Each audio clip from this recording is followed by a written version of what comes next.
వేదికగా ఇంగ్లాండ్తో జరిగిన 4వ టీ20లో 15 పరుగుల తేడాతో భారత్ విజయం సాధించింది.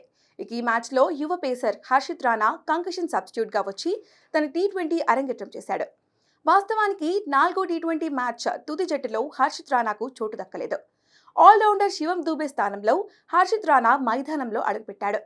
భారత ఇన్నింగ్స్ ఆఖరి ఓవర్లు వేసిన జెమీ ఓవర్టన్ బౌలింగ్లో ఓ బంతి దూబే హెల్మెట్కు బలంగా తాకింది. వెంటనే ఫిజియో మైదానంలోకి వచ్చి అతన్ని పరీక్షించారు. అయితే దూబే తనకు బాగానే ఉందని చెప్పడంతో ఫిజియో వెనక్కి వెళ్ళిపోయాడు. దూబే సైతం తన ఇన్నింగ్స్ను కొనసాగించాడు. కానీ ఫీల్డింగ్ సమయంలో మాత్రం దూబే మైదానంలో అడుగుపెట్టలేదు.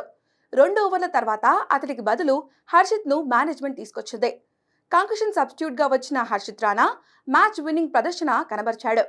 ఐసీసీ ప్లే కండిషన్స్ నియమం 1.2.7.3 ప్రకారం కంకషన్ సబ్స్టిట్యూట్గా ఒకరికి బదులుగా మరొకరిని ఆడేందుకు అనుమతించవచ్చు.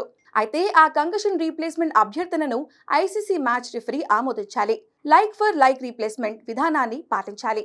అంటే బ్యాటర్ స్థానంలో బ్యాటర్, బౌలర్ స్థానంలో బౌలరే, ఆల్రౌండర్ స్థానంలో ఆల్రౌండర్ మాత్రమే కంకషన్ సబ్స్టిట్యూట్గా బరిలోకి దిగాలి. అయితే దీనిపై మ్యాచ్ రిఫరీదే తుది నిర్ణయం. దీనిపై ప్రత్యర్థి జట్టుకు అపీల్ చేసుకునేందుకు హక్కు ఉండదు.